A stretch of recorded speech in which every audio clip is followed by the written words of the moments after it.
hearts are yours. We want you. We want you.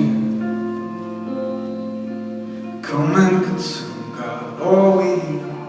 We give you permission. Our hearts are yours. We want you. We want you. Come and consume, God, all we are. We give you permission. Our hearts are yours.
Can't live without you, Jesus.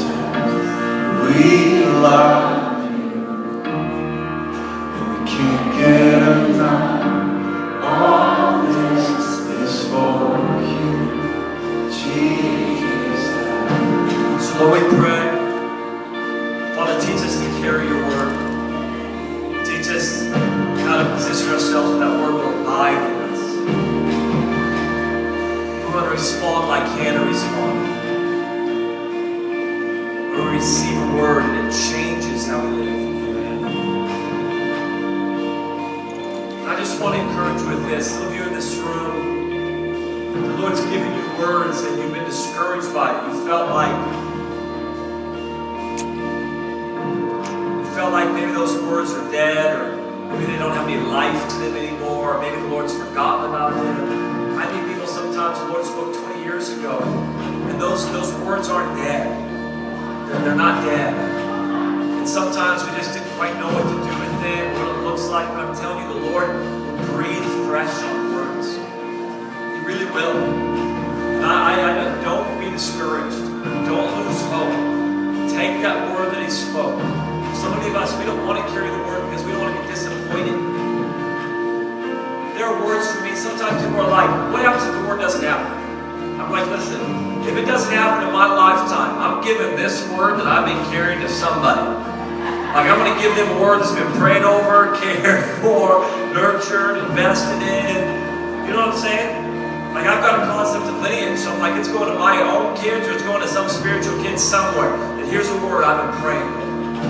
Here's the word the Lord spoke to me. Like, we can't be afraid of things not happening. We can't be afraid of that type of stuff. The Lord spoke and carried it. The Lord spoke and prayed into it. Are you with me on that? Hey, before we leave, I want to make sure everybody in this room has a chance to get right with God. One of the reasons why this is my favorite part of the service is because reality is this: if you're in this room and you've never once invited Jesus into your life, you've never experienced the love and forgiveness that comes from Jesus, or if you've walked away from God, what I know is this: somebody's praying for you. You're somebody's word of the Lord. I'm telling you, it's the absolute truth. You're somebody's word of the Lord. Somebody has had a word from God for you and has been carrying you in prayer. That's why you're here tonight. And we want to make sure that if you're in that spot, again, the thing that we all have in common in this room is this: we met Jesus and He forgave us of our sins. That we were all headed to hell, and now we're headed to heaven.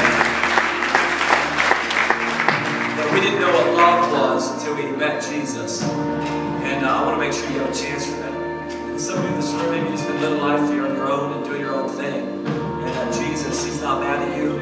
He's happy you're here tonight. He wants to connect. And so we've got people who want to pray with you. We've got people who want to stand with you and agree with you and do that. So I just want to make sure before you leave, is there anybody in this room that would fall in one of those two categories? Either one, you've never experienced the love and forgiveness of Jesus, or two, in other words, if you were to die tonight, you don't know if you go to heaven or hell.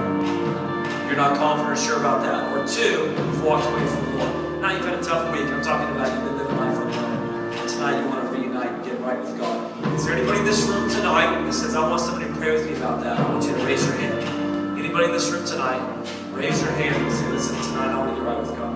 Anybody in here?